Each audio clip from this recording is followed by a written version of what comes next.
The words hit him like a bullet to the chest, and Declan Kirby had survived actual bullets before.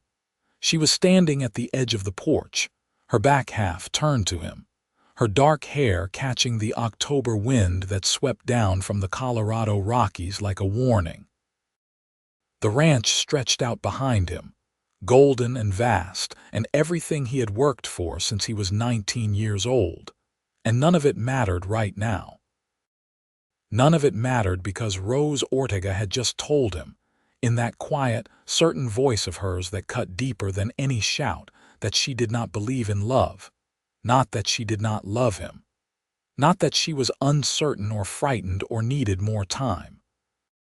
She had said she did not believe in love itself, the way a person might say they did not believe in ghosts or miracles, with the patient, weary tone of someone who had already investigated the matter thoroughly and closed the case years before he ever came into the picture. "You heard what I said, Declan." She still would not look at him fully. He felt the rawness of it somewhere behind his ribs. The cattle were lowing somewhere to the east. The sky above the San Juan Mountains was the color of a bruise, and the first real cold of autumn had settled into the night air. They had spent the last 3 months building something together, or so he had believed. He had believed it with the same bone-deep certainty he believed in the land, in hard work, in the particular way the high plains smelled before a snow.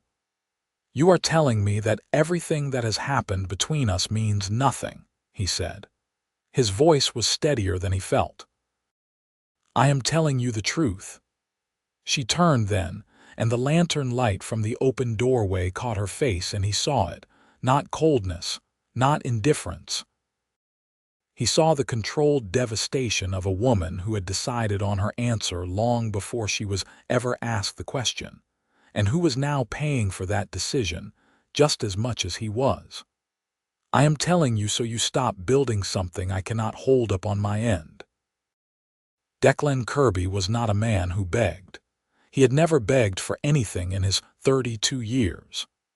But standing on that porch in the autumn dark of 1883, watching the woman who had upended every quiet certainty in his life prepare to walk away from him, he did something that surprised even himself.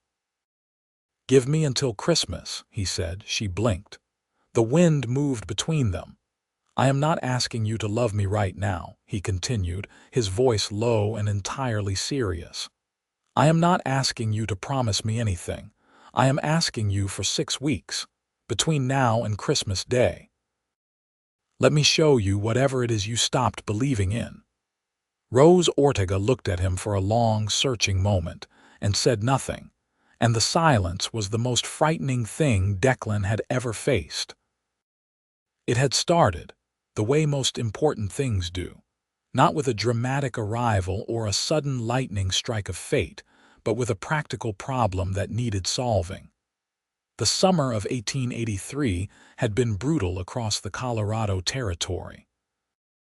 The drought had cracked the earth along Cimarron Creek into a pattern of dried scars, and half the cattle outfits in Montrose County had lost animals to the heat and the bad water that followed it. Declan Kirby had fared better than most, because his land sat higher and his water rights were solid, negotiated carefully when he had bought the property 6 years earlier from a retiring Army captain who had wanted nothing more than to get back to Ohio before he died. The Double K Ranch ran close to 2,000 head of longhorn cattle and employed 11 men year-round, and Declan had built it from a struggling 400-acre operation into something that people in town spoke of with a certain respectful gravity. He was not a man who needed much. He slept well, ate simply, and spent his days in useful, physical labor that left him tired in the satisfying way that honest work does. He did not drink beyond a sociable measure. He had occasional dinners with the Hendersons and the Price family, who ran the mercantile in the town of Garnet, which was the nearest settlement of any real size, 11 miles to the east along a road that was passable in all weathers if you knew where to angle your wagon wheels. He was, by the assessment of most people who knew him, a good man with a good operation and a life that ought to have been complete. He would have told you himself that it was complete. Then one morning in late July, he had ridden into Garnet to settle an account at the feed store and seen a woman standing in the doorway of what had been, until very recently, an empty storefront between the barber and the telegraph office. She was arguing with a carpenter, and she was winning. He had not meant to stop his horse. He had not meant to listen. But there was something about the precision and absolute confidence with which she was dismantling the carpenter's excuse for why the shelving could not be installed the way she had specified, that made him pull up the reins without fully deciding to. "The load-bearing issue you are describing does not exist," she was saying, pointing at a sketch she held in her hand. "I had this assessed by the miller, who has built more structures in this county than you have, and he confirmed that this wall will support what I am asking for. So the question becomes whether you are unwilling or unable, and I would prefer to know which so I can make the appropriate arrangement."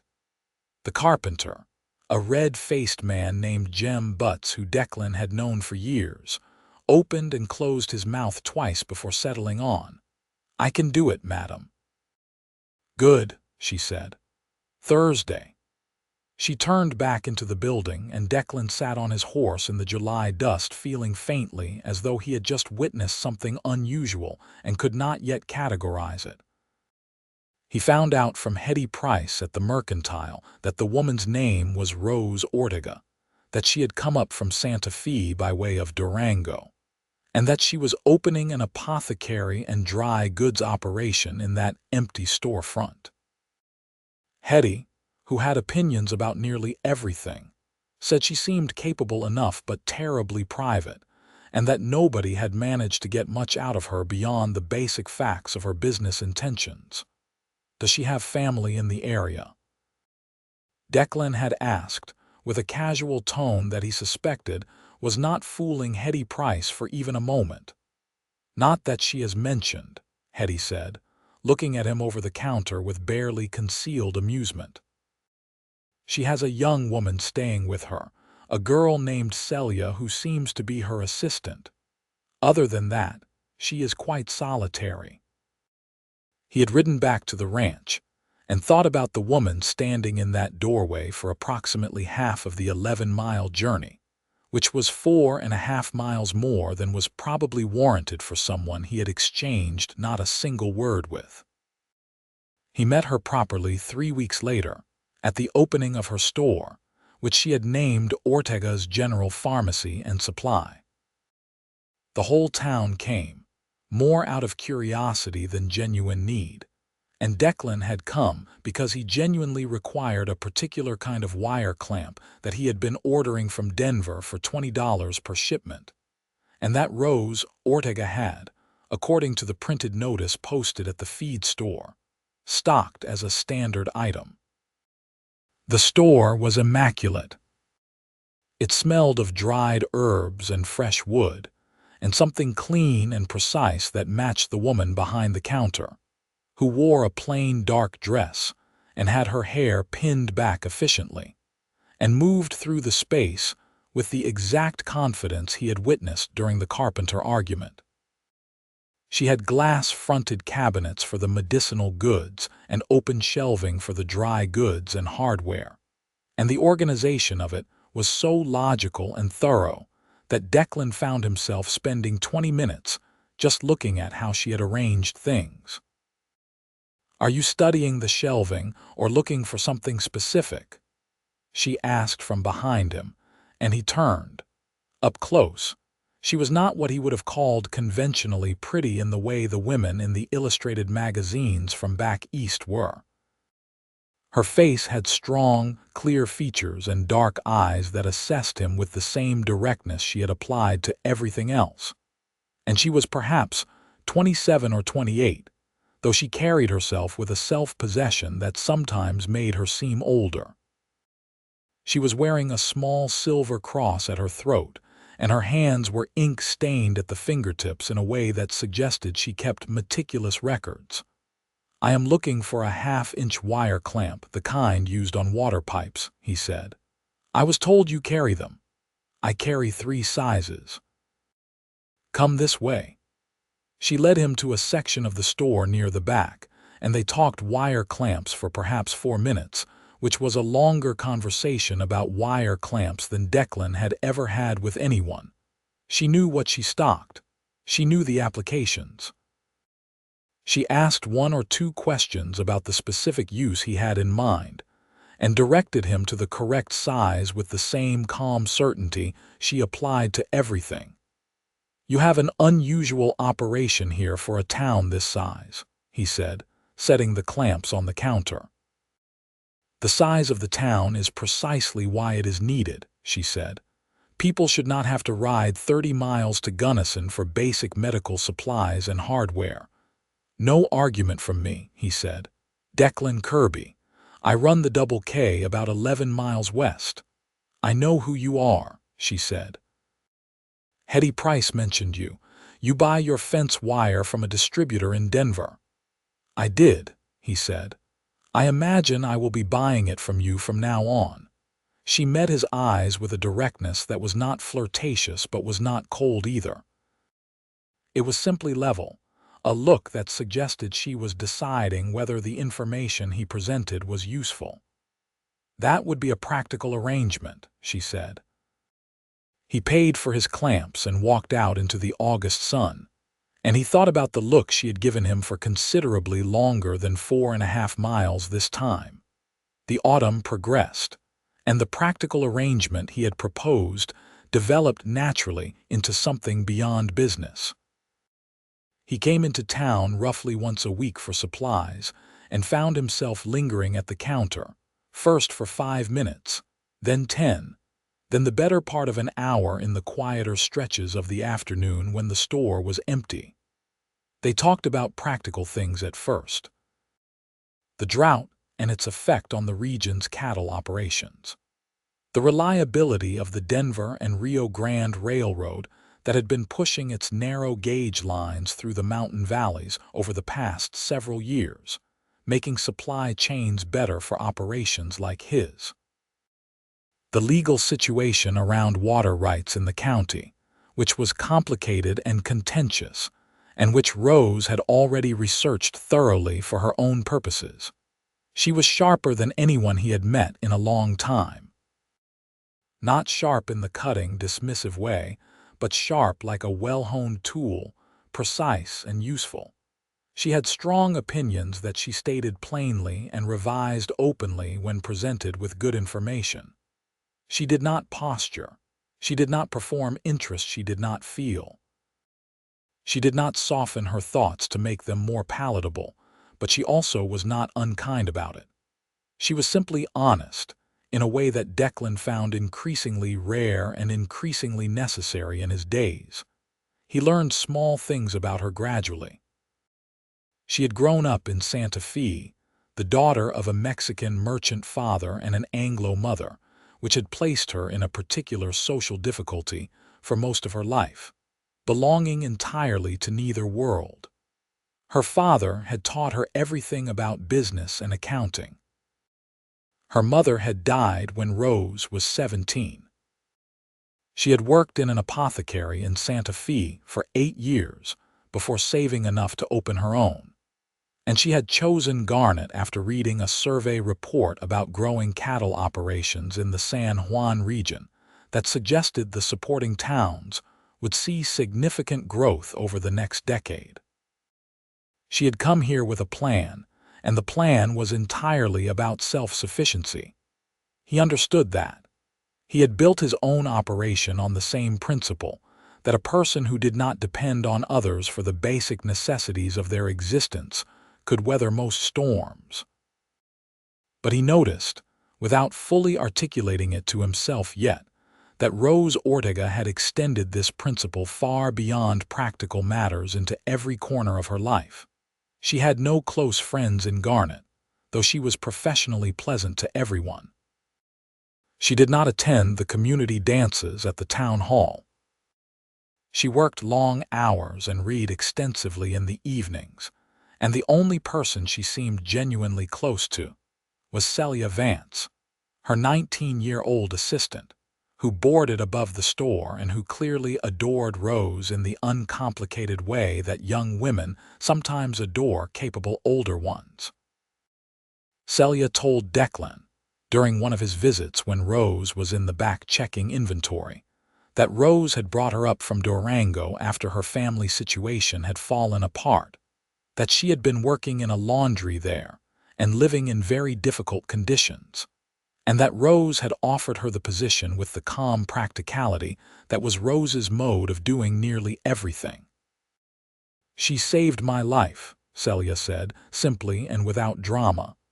"I do not think she knows that is what she did. She thinks she hired an assistant." Declan thought about this on the ride home. In September, there was an incident involving a sick ranch hand named Marcus Webb, who had been with Declan for 4 years, and who developed a serious lung infection that the town's only physician, Dr. Farley, an aging and increasingly unreliable man, misdiagnosed initially. Declan had been worried enough to mention it to Rose on one of his visits, not expecting anything in particular, simply because talking to her had become the thing he did when something was on his mind. She had come to the Double K herself the following day, riding the 11 miles in a workmanlike manner on a brown mare she kept behind the store, carrying a leather satchel of supplies. She examined Marcus with quiet thoroughness, asked pointed questions about the progression of symptoms, and correctly identified a bacterial pneumonia that required a specific treatment. She compounded herself from materials in her satchel. She sat with Marcus for 2 hours, explaining the treatment to Declan's cook, a steady woman named Harriet Dunphy, and left written instructions that were so clear and detailed that even Harriet, who could read only haltingly, managed them without difficulty. Marcus Webb recovered fully within 2 weeks. Declan rode into town specifically to thank her, and found her uneasy with the gratitude, deflecting it with the observation that the treatment had been straightforward once the correct diagnosis was made, as though she were minimizing something that had in fact taken real skill and commitment to accomplish. "It was not straightforward to Marcus," Declan said, "or to me."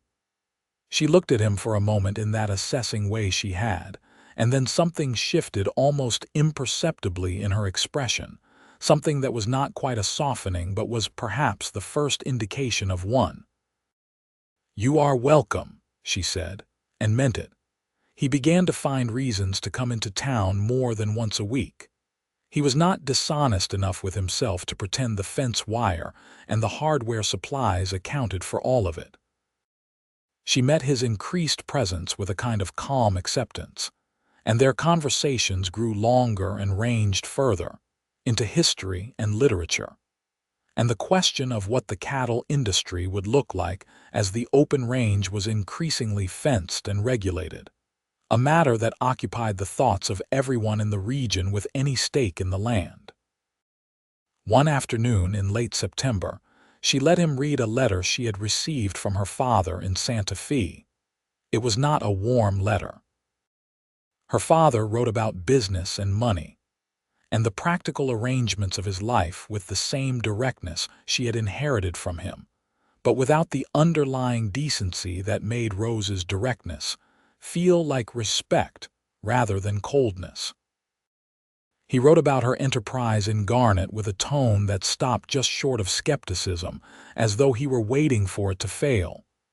"He does not think you will succeed," Declan said, not as a question. "He never has," she said. "It is not personal. He does not think women succeed in business in general. He loved me as much as he was able, but he did not think women were capable of this." She gestured around her store, precise and efficient and undeniably thriving. He will revise his opinion when the numbers are clear enough. He is a logical man. And until then, it does not matter what he thinks, she said, with a firmness that had no trace of bitterness in it. She had simply closed the case on needing her father's approval the way she had closed the case on other things. He was beginning to understand that Rose Ortega had a remarkable capacity for closure, for deciding that something was finished and then being done with it, thoroughly and without apparent regret. It was part of what made her so effective and so, he thought, alone. October arrived with a cold snap that blew down from the mountains and put a hard frost on the high pastures. Declan moved part of his herd to the lower range and spent several hard days in the saddle with his men, work that he loved for its physical clarity. At the end of the week, sore and wind-burned and satisfied, he rode into Garnet on a Friday evening, not specifically to see Rose but finding himself in front of her store regardless. She was still open. The lamp was lit inside, and through the window he could see her at the counter doing her accounts. He went in and they talked for nearly 2 hours, and at some point Celia brought them both coffee from the small stove in the back room, and the evening settled into something quiet and easy and entirely different from anything Declan had experienced in years. He was comfortable. Not in the flat, unremarkable way that comfort sometimes meant, but in the deeper, more unsettling way, that particular ease that comes from being with someone who knows how to be in a room without performing anything. When he stood to leave, he realized the street outside was dark and the temperature had dropped sharply. "It is late," Rose said. She was not suggesting he stay. She was noting a fact. "I know," he said. He hesitated at the door in a way that was unlike him. "Thank you for the coffee." Celia made the coffee. "Thank you for the conversation, then." She looked at him, and for a moment the careful, composed surface of her was thinner than usual. He could not have said exactly what was underneath it, only that there was something, and that it was neither hostility nor indifference. "Good night, Declan," she said. He rode home in the cold dark, feeling the particular restlessness of a man who has found something he did not know he was looking for, and is not yet certain what to do about it. He came back the following Tuesday and asked her to dinner. She was quiet for a moment, hands stilling on whatever she was sorting at the counter. Then, "That seems inadvisable." "Why?" "Because I am a businesswoman in a small town and my reputation is my most important professional asset," she said. "And because I do not want to give you a false impression." "What impression are you concerned about giving?" She looked at him steadily. "That there is a future in this direction. There is not. I have built my life here with very specific intentions, and romantic entanglement is not among them." He was quiet for a moment, absorbing this not as a wound but as information. "What if we simply have dinner?" he said. "At the hotel dining room, which is entirely public and involves no implication beyond 2 people eating a meal." She considered him. "Why?" "Because I enjoy your company," he said honestly. "And I think you enjoy mine, and I think you probably do not have many evenings that are not about the store." This seemed to get through something because after a pause she said, "Thursday evening, then. At 7. The dinner at the Garnet Hotel dining room lasted 3 hours, which was not what either of them had anticipated. They talked about everything. "My father's family owned land in the territory for 6 generations, she said, and her voice was even, but there was iron underneath it. "The legal mechanisms by which it was taken were technically legitimate according to the new laws. That is a different thing from being just." "Yes," he said. "It is." She looked at him as though she had expected an argument and was recalibrating. "Most men in your position do not agree with that." "Most men in my position have not thought about it very carefully," he said. I bought my land from a man who bought it legitimately, but the chain of ownership goes back to decisions that were not always clean. I know that. It does not make my operation wrong, but it does make humility appropriate." She was quiet for a moment. Then she said, "You are a more complicated man than you appear. You appear to be a woman who does not easily revise first assessments," he said, with a gentleness that took the edge off it. She almost smiled. It was the closest thing to a smile he had seen from her, a quick movement at the corner of her mouth that she did not fully commit to, and it undid him considerably more than a full smile would have. They had dinner again the following Thursday, and the Thursday after that. Celia, who noticed everything, began referring to Thursday evenings as Rose's evenings, with her voice carefully neutral in the way of someone suppressing significant opinion. He learned things about her in the spaces between the formal topics of their conversations. She slept badly. She had nightmares occasionally that she did not discuss, but that had left her with a habit of keeping a lamp burning at low through the night. She had been engaged once, at 22, to a man in Santa Fe who had turned out to be something very different from what she had believed him to be. And when Declan asked carefully about this, she said only that she had been the last person in her social circle to understand what he was, and that the experience had been an education. An education in what? He asked. In the difference between what people present themselves to be and what they actually are, she said. In how thoroughly a person can construct a false version of themselves and maintain it for a significant period of time. He lied to you. Comprehensively, she said, and said nothing more about it. He did not push. But he understood, riding home that Thursday night, that the closed case of Rose Ortega's belief in love was not a case she had closed because she was cold or incapable of feeling. It was a case she had closed because she had been hurt with a particular precision, in the particular place where trust and feeling intersect, and had drawn the only conclusion available to a woman of her intelligence and self-protective instincts.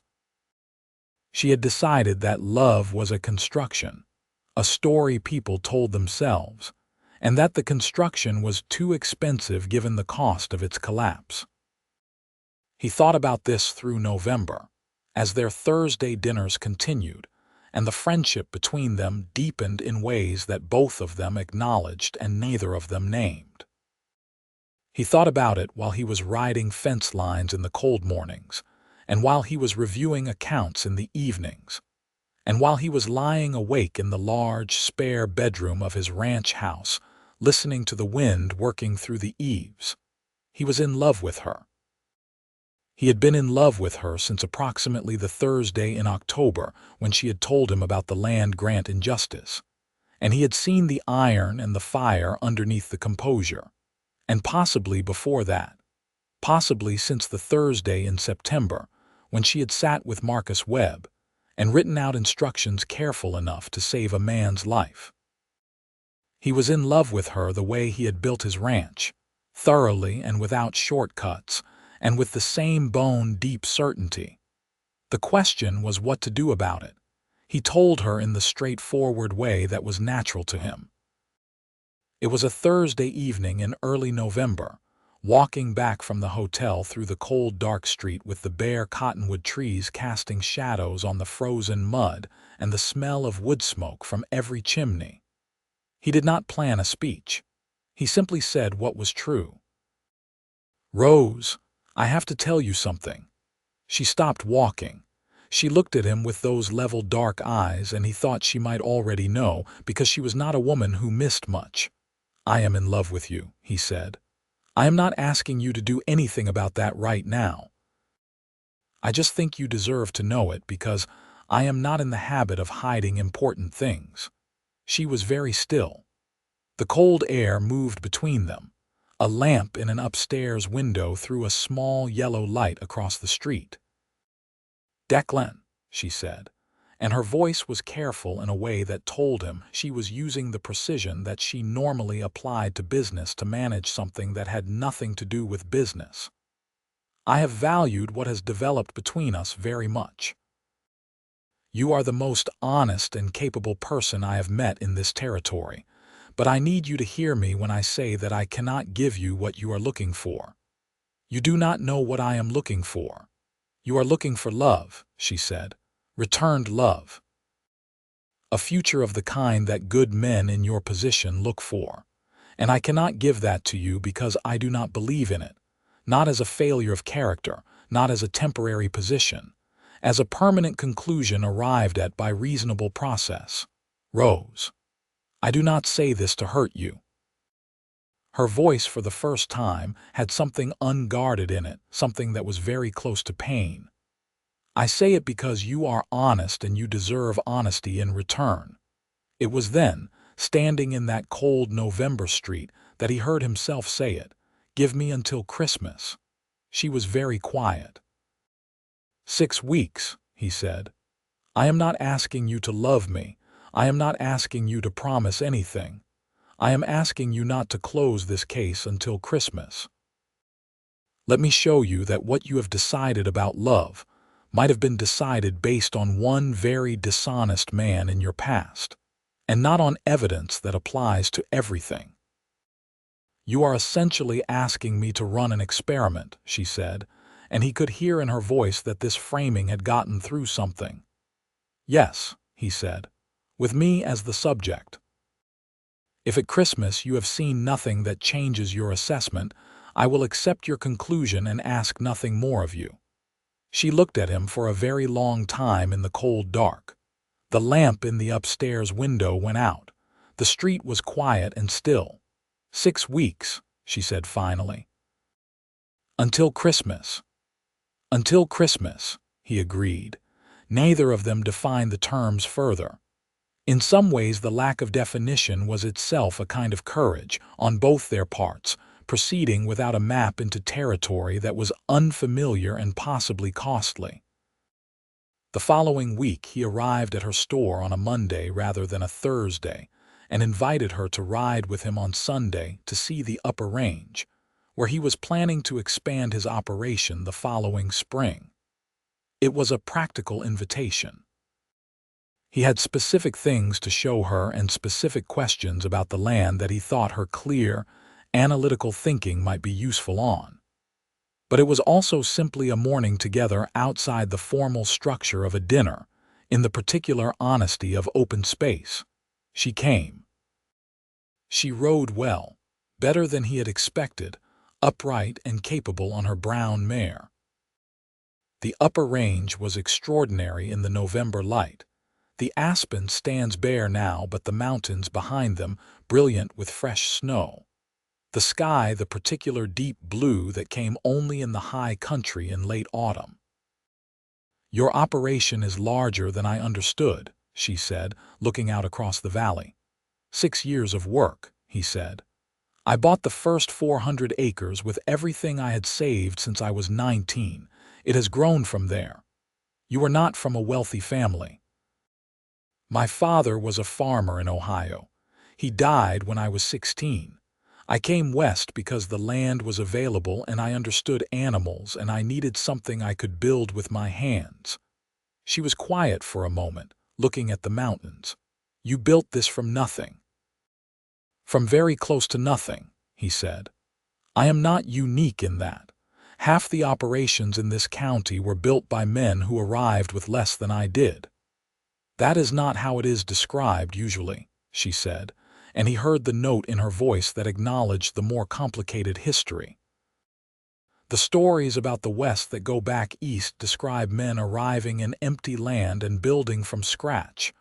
The land was not empty," he said simply. She looked at him. "No," she agreed. "It was not." They rode in comfortable silence for a while, picking their way through the scrub oak along the upper ridge. Below them, the main pasture was brown and frost stiffened, and his cattle moved through it in their slow, deliberate way. "You ever regret it?" she asked. "Building something this large?" The responsibility of it. He thought about this honestly rather than answering quickly. "There are days when it is heavy," he said. 11 men working for me and their families depend on this operation. That is not a light thing, but no, I do not regret it. I built something real. That matters to me." She nodded, and he saw something in her face that he had begun to recognize as the expression she wore when she was reclassifying information, revising a previous assessment based on new data. "What happened to your family?" she asked. "Do you have siblings?" "2 sisters, both in Ohio. A mother who is elderly and well cared for." He paused. "You?" "An older brother in Santa Fe who works in my father's business. We are cordial. My father." She paused. "I have told you about my father." The logical man waiting for the numbers to be clear enough. She almost smiled again, that quick, partial thing that was more affecting than she seemed to know. "Yes, him." They stopped at the top of the ridge and looked out over his land and the mountains beyond. And it was one of those moments that have no particular content, but that feel afterward, as though something real happened in them. He did not try to hold her hand or make any declaration. He simply sat his horse beside her in the cold, clear air, and let the morning be what it was. On the ride home, she asked him about his plans for the spring expansion, and he talked through them in detail. And she asked questions that were precise and useful and occasionally identified something he had not fully thought through. By the time they reached the main road, she had contributed 2 observations that he was genuinely going to incorporate into his planning. "You would have been an extraordinary rancher," he said. She looked at him sideways. "I am an extraordinary apothecary," she said. And this time the not-quite smile was definite enough that it counted. Through November he found more reasons, genuine and ungenuine, to be in Garnet and around her. The Thursday dinners continued, but they were supplemented now by other things, small and unplanned. He came in on a cold Wednesday to find that the stovepipe in her store had developed a crack that was leaking smoke into the back room, and he spent 2 hours fixing it with materials from her own hardware stock, while she continued serving customers with perfect composure. He brought her a haunch of venison from a deer one of his men had taken, because the fall was good for hunting and her food stores were practical but thin. And she accepted it without protestation, which he recognized as a small but real concession from a woman who disliked accepting things from people. He met Celia properly during one of these visits, when the young woman was serving customers in the front, while Rose was compounding something in the back. Celia was bright and warm and transparently delighted by the development of things between her employer and the cattleman, and she was not particularly subtle about it. "She talks about you," Celia said, in a low voice that was not quite low enough. "Celia," Rose said, from behind the curtain. "I was simply noting," Celia said, utterly unabashed. Declan bought a spool of thread he did not need and left before the conversation could continue, but he rode home with something warm in his chest that had nothing to do with the temperature. The last days of November brought a storm, a genuine early winter assault from the Rockies that dumped 2 feet of snow across the valley in 2 days and made the road between the Double K and Garnet impassable for 3 days.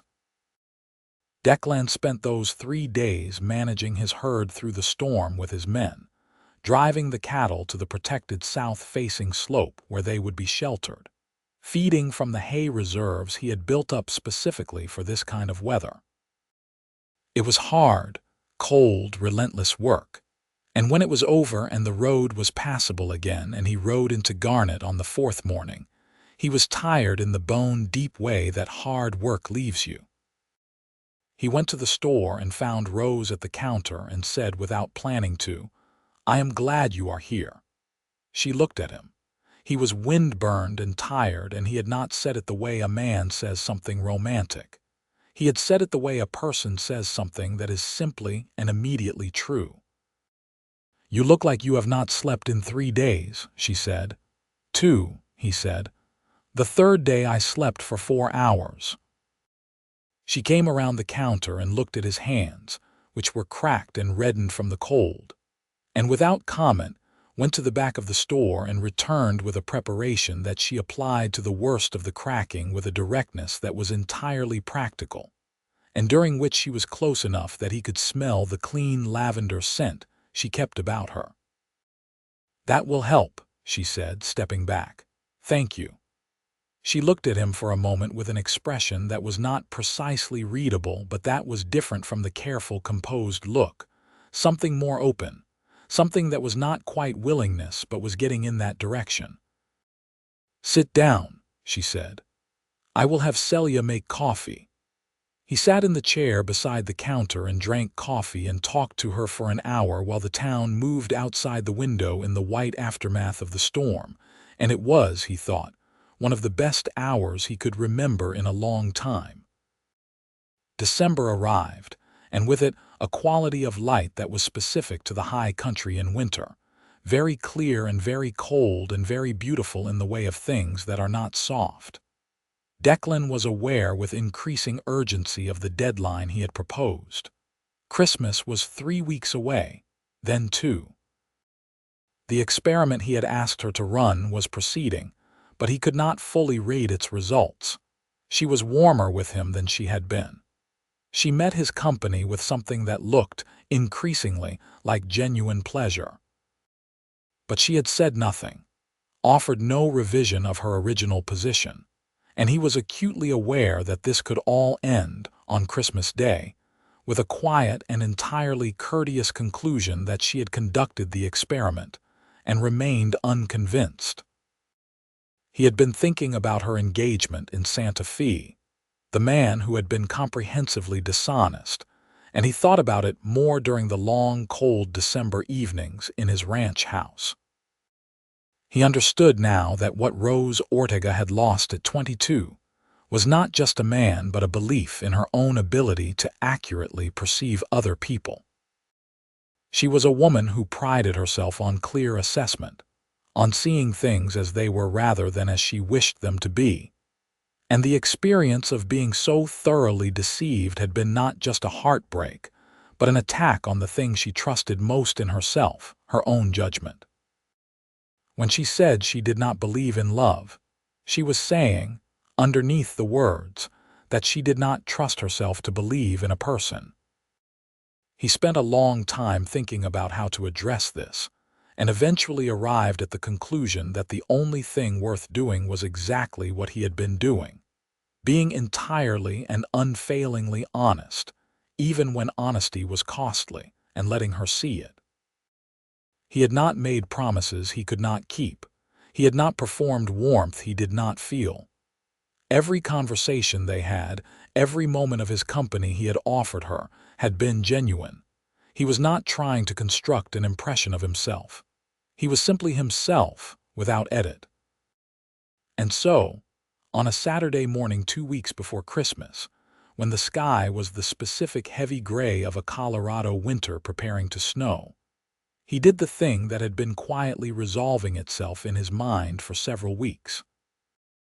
He rode into Garnet and went to the store and told Rose that he needed to tell her something, and she looked at him with the alert readiness of a woman who has learned that important conversations usually start exactly this way.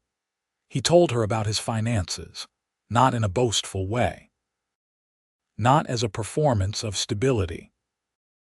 He told her the complete truth, which included not only what the operation was worth currently but the years when it had nearly failed.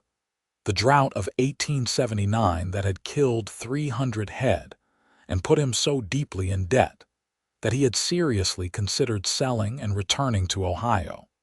The decision to take a second mortgage on the land to survive that year, that had been the most frightening thing he had ever done.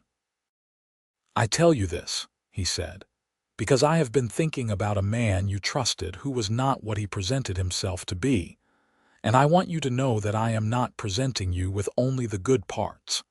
I have not always been the stable, capable man you have seen this autumn. I have been frightened and uncertain and close to failure. I am telling you the difficult version because you deserve the whole true thing and not the edited one." She was very quiet. "I am not trying to court you with a story of my success," he said. "I am trying to show you who I actually am." Rose Ortega sat with this for a long time, her ink-stained hands folded on the counter, her dark eyes fixed on something past his shoulder. Then she said, "The man in Santa Fe. His name was Philip Reeves. He told me he was a successful merchant. He was not. He was deeply in debt, and his creditors were pressing him, and he had decided that marrying a woman with good business sense and a father with resources was a practical solution to his problem." Declan said nothing, letting her speak. "He told me he loved me," she continued. "He said the things that a man says. He was skilled at it. I believed him entirely because the presentation was consistent and detailed, and I am not a foolish woman. When it came apart because one of his creditors came to my father directly. He did not even have the integrity to end it himself." She paused. "I was not simply heartbroken. I was ashamed. That is what I have carried, not the loss of him, the shame of having been wrong." "You were not wrong to trust a person who worked very hard to earn your trust through false means," Declan said. "I know that," she said, "logically, but knowing it and feeling it are not the same thing." "No," he said, "they are not." She met his eyes. "The reason I agreed to your experiment," she said slowly, "was not entirely the logic of it. It was because you were the first person in a long time that I did not feel the need to protect myself from, and I did not know what to do with that." He was very still. "I am still frightened," she said. "I want you to know that. Whatever is happening in me, there is still fear underneath it. I do not know how to separate the fear from what else is there." "You do not have to separate them right now," he said. "You just have to let both of them be true at the same time." She looked at him for a long moment, and then she said something that was not "I love you" and was not a declaration of any kind, but that was, he understood, perhaps the bravest thing she had said to him. "I think," she said carefully, "that I may have been wrong about the conclusion I drew." He did not move. He did not push. "Sit down," she said, her voice slightly unsteady in a way that was entirely unlike her. "Let me make the coffee myself this time." She went to the back of the store, and he could hear the small sounds of her moving around the stove, and he sat in the chair by the counter and felt something very quiet and very solid settle into place somewhere in his chest. There was still over a week until Christmas. He spent that week in a state of careful patience that took more discipline than any physical labor he had ever done. He came to the store on Tuesday and Thursday and once, unplanned, on a Wednesday afternoon. And each time the quality of her company was different, warmer and more unguarded, as though she were doing something difficult and doing it deliberately, choosing to let the guard down one careful degree at a time. She began asking him personal questions in a way she had not before, not business questions or practical questions. Personal ones, what he dreamed about at night, what he feared, whether he was happy. "Happy," he repeated, considering the question. "Yes, not in the way of constant contentment, but in the way of finding my days meaningful. I did not always know that was available to me." "What changed?" He looked at her steadily. "The last 4 months," he said. She absorbed this without deflecting it, which was itself a change. On the Sunday before Christmas, with 4 days left on the calendar he had proposed, he took her somewhere he had not taken anyone. He rode with her up to the high pasture at dawn, before the light had fully come, and they climbed a ridge on foot in the deep snow because the horses could not make the last steep section. And at the top, there was a view of the entire valley and the mountains beyond it, and the particular extraordinary silence of a high place in deep winter that had about it something close to sacred. They stood side by side in the snow and said nothing for several minutes, and the light came up over the eastern peaks and turned everything gold and then white, and then the ordinary brilliant blue of a winter morning, and she was standing close enough that when the cold drove them both to stamp their feet and move, their shoulders touched, and neither of them moved away. "This is why you stay," she said. It was not a question. "Part of it," he said. She turned to look at him, and her face was cold, reddened, and unguarded in the morning light, and she looked, for the first time since he had known her, entirely undefended. The composed, careful surface was simply gone, and what was underneath, it was not the devastation or the iron he had glimpsed before, but something much quieter, something that was very close to peace. "I am going to tell you something," she said, "and I ask that you not make too much of it right away because I am still locating it." "All right," he said. She took a breath of the cold air. "I think I am in love with you," she said. "I have been trying to determine what else it could be, because I believed I had permanently closed the possibility of it, and I cannot find another category that fits the evidence." He felt it, the particular fullness of hearing the thing you most wanted to hear from the person who was the last person you expected to say it. "Rose," he said, "I need you to understand that I am still frightened," she said, with a frankness that was entirely her, "and that I do not know entirely what to do with it, and that I may not always be graceful about it." "I do not need you to be graceful about it," he said. "I just need you to be honest with me." "I can do that," she said. "That I can do." He took her hand in his, carefully, and she let him, and they stood on the ridge with the valley below them and the mountains all around, and the winter morning wide open in every direction. He did not kiss her then, because it was not the moment for it, and he had learned to read her moments carefully. He simply held her hand in the cold until she squeezed it back, and that was enough. For that morning, it was entirely enough. Christmas Eve came. He had spent the days between the ridge and Christmas in a state that he could only describe as profound lightness, the particular quality of happiness that comes when something you were afraid of has turned out to contain something you needed.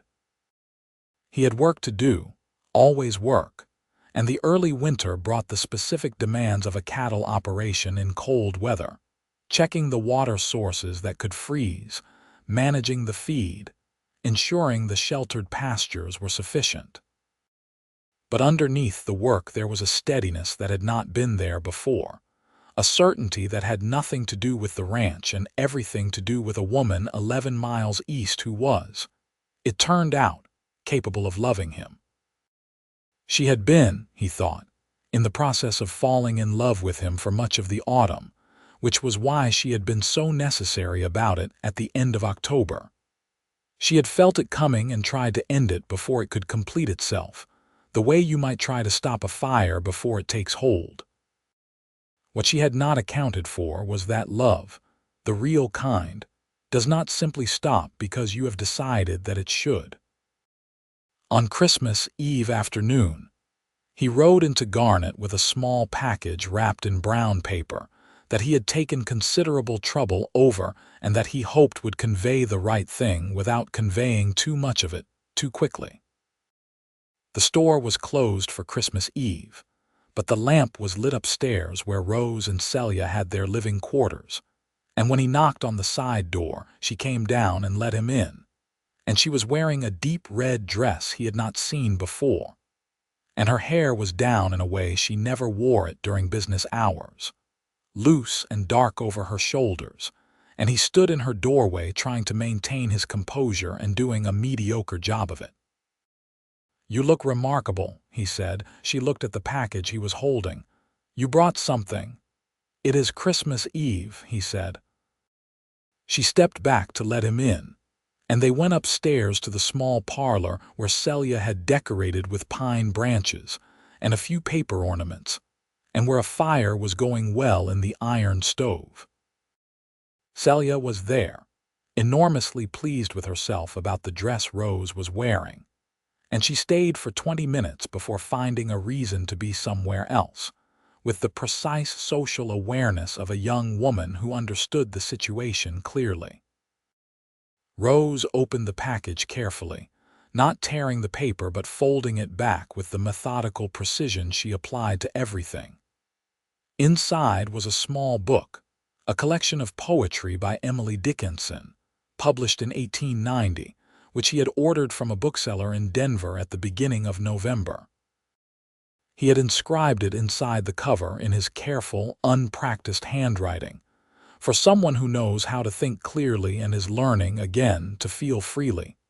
With honest admiration, DK, she read the inscription twice. He watched her face, which was entirely still in the careful way she used when she was processing something that mattered. "You ordered this in November," she said. "Yes."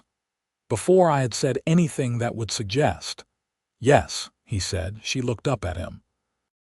The firelight was warm in the small room, and the pine smell and the cold outside the windows, and the particular quality of Christmas Eve had created something that felt separate from ordinary time. A small enclosed world that the usual rules of caution and protection did not quite reach. She reached up and touched his face with one hand, and he held very still. "Declan," she said. "Yes, you have shown me," she said, "everything you promised to show me. I know. I am going to need you to stop being so impossibly patient and do something about this," she said, and her voice had a warmth in it that was entirely new and entirely definitive. He kissed her, and it was like the very first breath after a long time of not breathing right, necessary and clear and real in the specific way that only honest things are. She kissed him back with the same quiet, complete commitment she brought to everything, and when they broke apart she was looking at him with those direct dark eyes, and the composed surface was gone again, entirely gone, replaced by something open and warm and absolutely present. "I did not believe in this," she said softly. "I know," he said. "I am revising my position. I noticed." She almost laughed, an actual laugh, and it was the most beautiful thing he had heard in 32 years. Celia, returning from wherever she had gone with the unerring timing of someone who has been waiting at the door, appeared with 2 cups of coffee, and a look of radiant satisfaction that she did not bother to moderate at all. Christmas Day itself was quiet and clear and cold, the kind of winter day that Colorado does perfectly. The sky a hard, brilliant blue over the white mountains, and the air so still that sounds carried a long distance. Declan had invited Rose and Celia to spend the day at the Double K, and they had accepted, and his cook Harriet had prepared a meal that was generous and unpretentious and deeply good. And his ranch hands, who were not with their own families, sat at the long table in the bunkhouse and ate well, and were glad of it. He showed Rose the house. He had not brought her inside before, and she walked through the rooms with the attentive curiosity she brought to new information, noting what was there and what was absent, which was quite a lot. It was a man's house, built for function and expanded without particular attention to comfort. Large and solid and cold in the high-ceilinged way of ranch houses, with good bones and very little embellishment. "It needs a considerable amount of work," she said, with perfect honesty. "It needs a woman's thinking," he said, and then added quickly, "I know how that sounds." She looked at him with amusement. "It sounds accurate," she said. "Though it is a woman's specific thinking, not women's thinking in general. Some women would make it worse." He laughed, and the sound of it surprised him slightly because it came from somewhere entirely unguarded. They sat by the fire in the main room in the late afternoon, while the winter sun went down behind the mountains and turned the sky orange and deep pink, and Celia had fallen asleep in the armchair by the window in the way of young people who are secure and comfortable. And Declan and Rose sat close together on the bench by the fire with her head resting against his shoulder, talking in the quiet way of people who have stopped needing to fill silence with useful content. "I thought about it last night," she said. "What happened to me with Philip Reeves, why it made me close things so completely." "You do not have to, I want to," she said. "I think I need to say it to you properly." She paused. "I was 22 and I was in love, or what I believed was love, and I was building a future in my mind with all the precision I apply to everything. I had a plan, a detailed, specific plan, and when it collapsed, what I lost was not just him. I lost the plan, and I lost my trust in my own mind, and I lost the version of myself who was capable of that kind of open, undefended investment in another person. You closed the case on love to protect the version of yourself that was left," he said. "Yes," she said, "and I was good at it. I had 5 years of being very good at it. And then you came to Garnet and argued with Jem Butts about shelving," he said. She laughed softly. "And a man on a horse sat outside and listened to the whole thing. In my defense, it was a very thorough argument." She turned her head to look up at him. "You were watching me," she said. "That whole time in the store when Hetty told you I had come to town, you went back and bought wire clamps. You did not actually need that urgently, did you not?" "The clamps were genuinely necessary," he said, without quite meeting her eyes. "Declan." "Possibly not urgently," he admitted. She settled back against his shoulder and the fire crackled warmly, and outside the windows the mountains were dark against the last of the orange sky. "I am glad you came in," she said, "even for the unnecessary clamps." He pressed his lips to the top of her head and she let him. "Rose," he said. "Yes. I am going to ask you to marry me," he said. "Not tonight, because tonight is enough, but soon. And I want you to be thinking about whether it is something you want, because I will ask with the full intention of it." She was quiet for a moment. Then, "You are telling me in advance so I can conduct a proper assessment before the question is formally posed." "I am." "You are a very unusual man," she said. "Is that a concern?" "No," she said. "It is a significant point in your favor." A pause. "I am thinking about it," she said, "beginning right now." The new year came with more snow, and the daily hard work of managing a large cattle operation through a Colorado winter, and with it the particular beauty of a relationship settling into its real shape. Not the performance of courtship, not the careful management of impressions, but the actual thing, two people learning to be in each other's company in a sustained and honest way.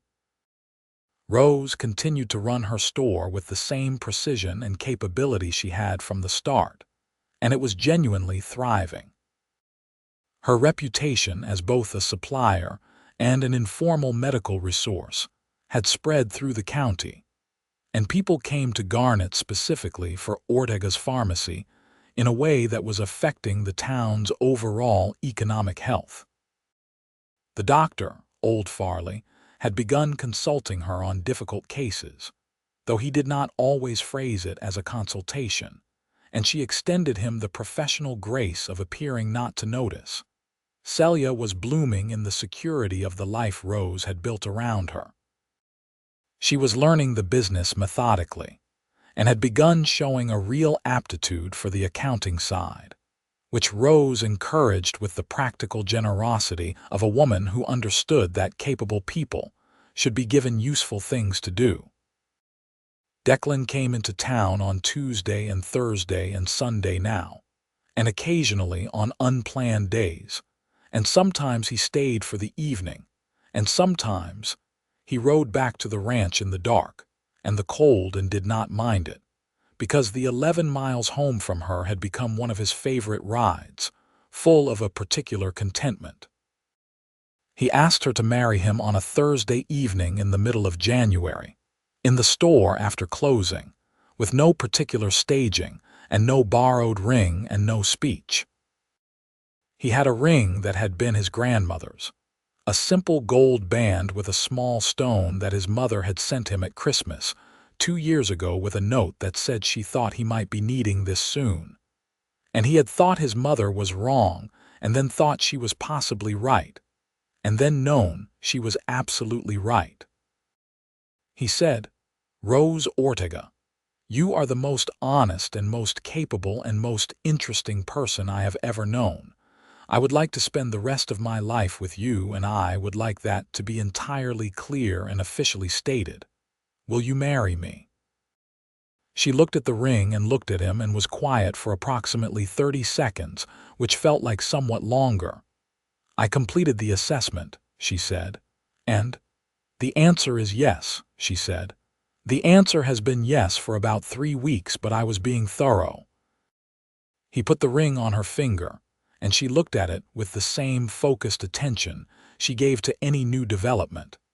And then she looked at him with the open, warm, undefended expression that she had stopped reserving for moments of exceptional emotion, and had started offering more freely, a development that he thought about with quiet gratitude. Celia was told the following morning, and responded with a level of enthusiasm that required several minutes to subside to something conversational. Rose wrote to her father in Santa Fe in the precise, direct way she wrote everything. She told him she was engaged to a cattleman named Declan Kirby, who ran the Double K Ranch in Montrose County, that he was 32 years old, that his operation was financially sound and growing, that he was an honest man in the specific and not merely general sense of the word, and that she loved him. The word love was in the middle of the letter, not at the end, not in a position of special drama, simply in the logical place where it belonged with the other information. Her father wrote back in 2 weeks with a letter that was, for him, warm. He said the financial details were satisfactory, and that he would be interested to meet the man. He also said, in a single sentence near the end that was perhaps the most personal thing she had ever received from him, "I am glad you are not alone." She showed Declan the letter and he read it carefully. "He loves you," Declan said, "in the way he knows how to." She considered this. "Yes," she said, "I think that is accurate." They were married in April, when the Colorado spring was just arriving in the valley, the aspen trees beginning to show their first pale leaves and the pastures greening up after the long winter.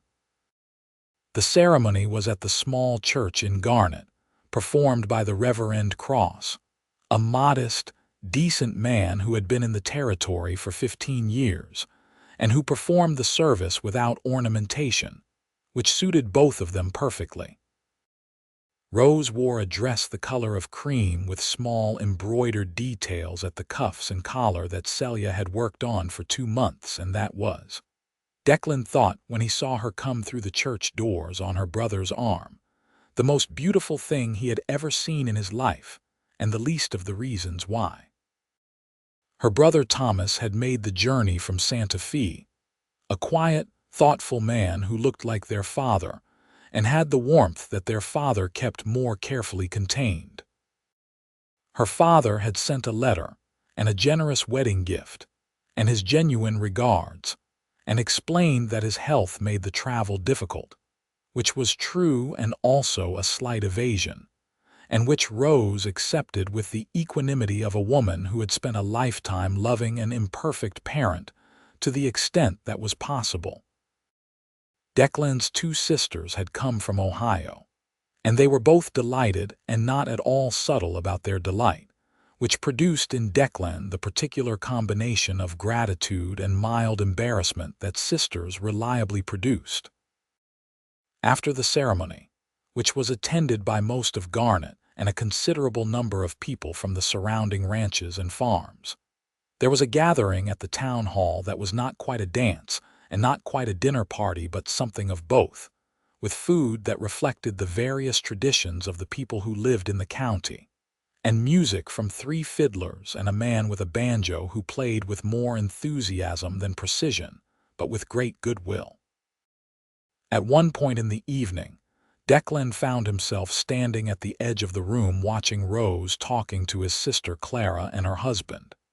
And she was entirely at ease, not performing ease but genuinely feeling it, and laughing at something Clara had said with the full laugh that he had first heard on Christmas Eve, and that still undid him considerably every time. He thought about the woman who had told him she did not believe in love, standing at the edge of the porch in the October dark with her back half turned to him, and the man who had said "give me until Christmas," and the 6 weeks that had changed everything. She caught him watching her, and something flickered in her face, a warmth and a directness that was entirely personal and entirely for him, and she excused herself from the conversation and came to where he was standing. "What are you thinking about?" she said. "October," he said. She understood immediately. She took his hand, the same hand she had squeezed at the top of the ridge in the December snow. "I was wrong," she said, without the slightest difficulty saying it. "You were protecting yourself," he said. "I was wrong," she said again, firmly. She did not want the excuse. She owned the revision fully as she owned everything she did. "I was wrong and you were right, and you had the generosity not to say so at the time. I am saying so now," he said. "You are saying so now," she agreed, "after we are married and there is nothing I can do about it." "Exactly," he said, and she laughed again, and he thought, This is what the experiment had been trying to show her, not grand gestures or impossible promises. The specific frequency of one particular person's laugh in a crowded room, and the unreasonable certainty that you could spend a lifetime in its proximity and never get enough of it. They lived in the way that honest people live, not without difficulty but with the capability to meet difficulty together, which turned out to make most difficulties manageable. The ranch grew through the spring and summer into a larger operation, with the expansion onto the upper range that Rose had helped him think through on their November ride, and with a new water arrangement that he negotiated carefully with the neighboring operation to the south. A difficult and contentious business that took 2 months of patient conversation, but that ended in a fair agreement that benefited both parties.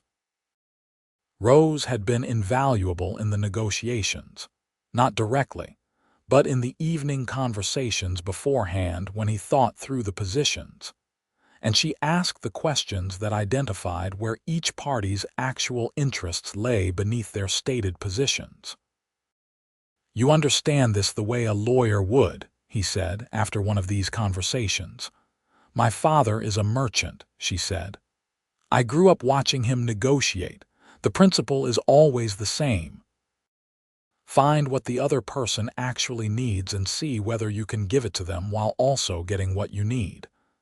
And if what they actually need conflicts directly with what you need, then you discover that," she said, "and deal with the real situation rather than the performance of the situation." He loved her more than he had thought it was possible to love a person, which was saying something considerable given that he had begun this with a fair amount of certainty that he loved her more than he had thought possible the month before. The store continued to flourish.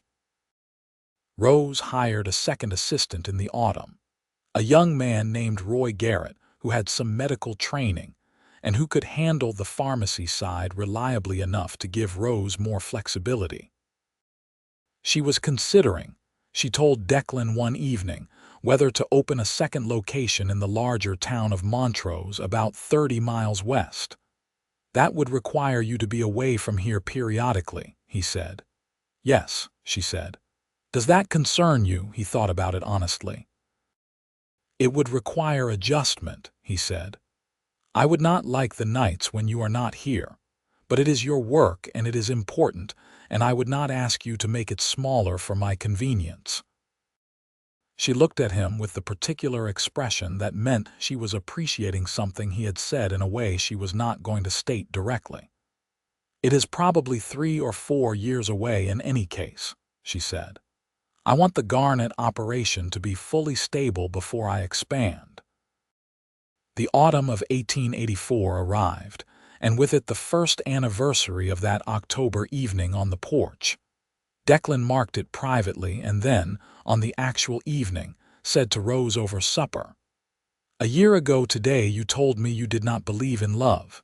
She set down her fork. "A year ago tomorrow, actually," she said, because she was precise about dates. "A year ago tomorrow," he amended. "And you said give me until Christmas," she said, "in that completely absurd and determined way you have of deciding something." "It worked," he pointed out. "It worked," she agreed. "I have been thinking about whether I should be pleased about that or irritated." "And I am extremely pleased about it," she said. In case that was not clear, it was clear. It was entirely clear. She was pregnant by November, a fact that she determined with the professional calm of a woman who understood medicine and was not given to dramatic responses to biological events, and that she told him on a Tuesday evening with the same directness. She told him everything. He was, it must be said, not calm about it.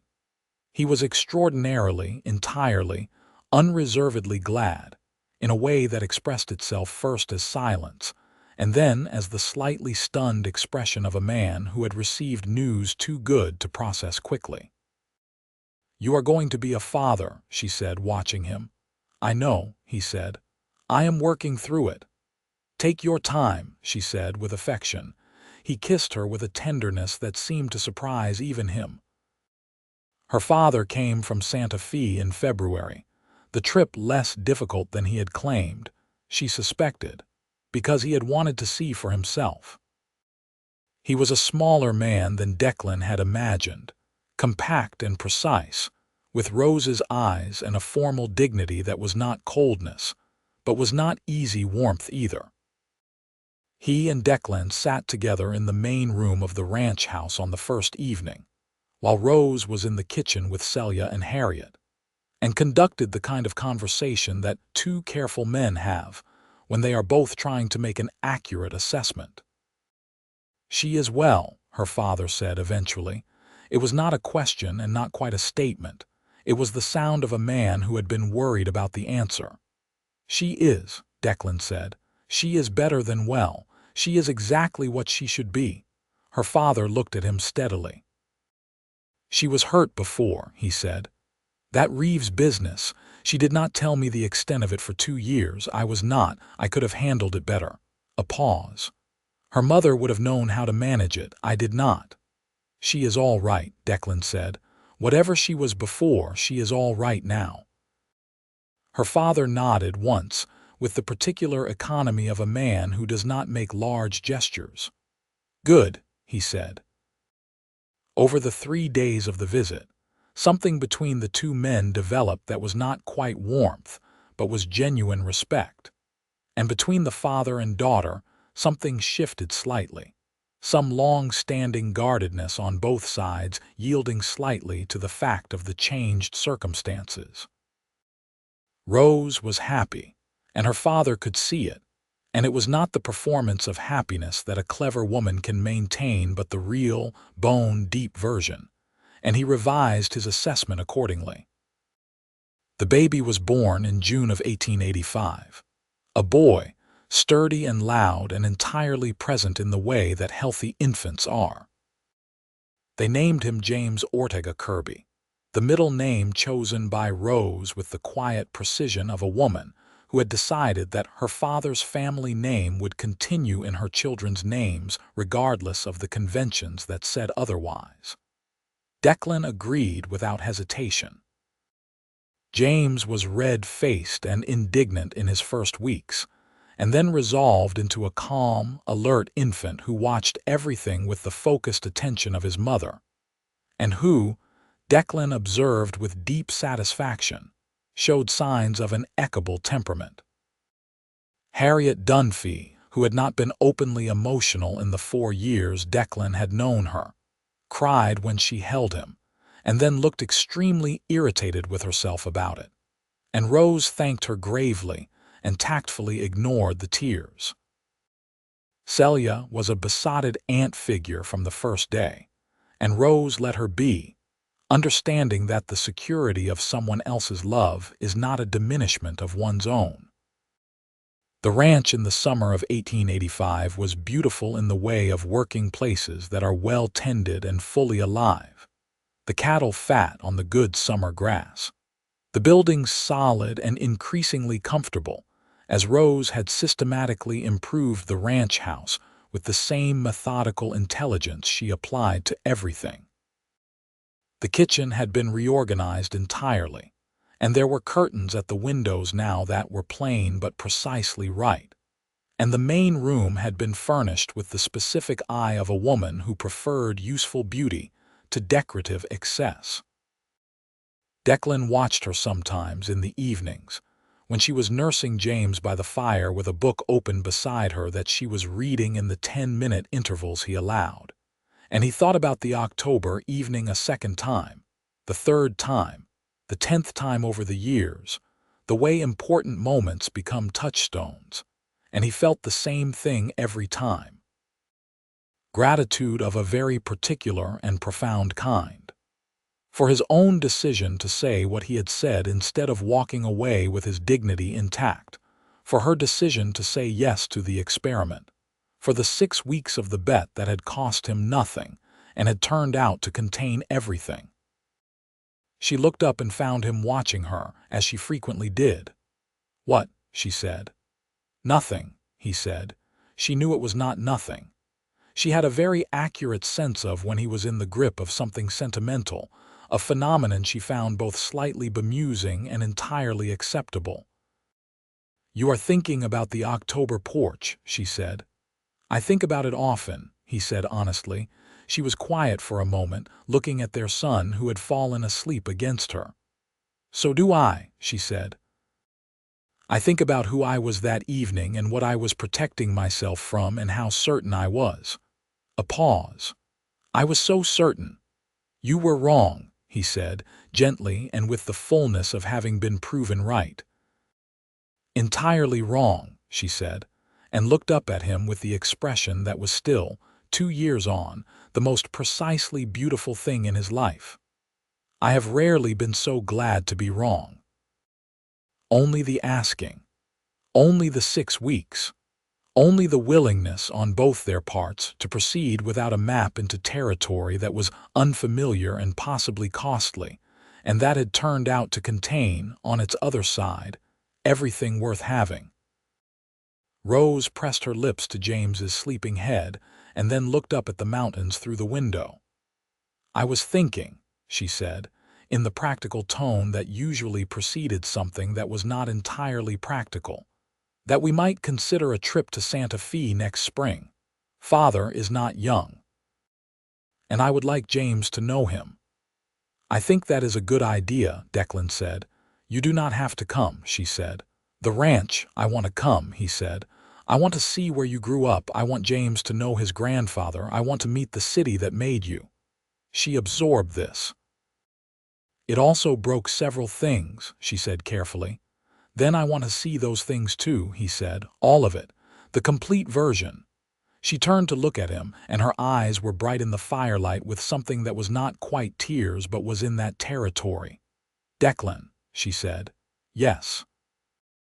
"I love you," she said, "in case it has not been sufficiently documented." "It has been," he said, "but I prefer ongoing documentation." She made a sound that was partly exasperation and entirely affection, and he held her and their son in the warmth of the fire they had built together, in the house they had made into a home together, in the life that had started with an extraordinary piece of nerve on a cold October porch, and a woman who had told him she did not believe in love, and a man who had said, "Give me until Christmas," and had meant every word of it. And by Christmas, and for every Christmas after, she had revised her position completely and permanently, and the case she had thought so firmly closed had opened again into something vast and clear and true. And she had found, to her precise and methodical and thoroughly documented satisfaction, that she had been wrong about one thing only, and right about everything else, and that the one wrong thing was the one that had made all the difference in the world.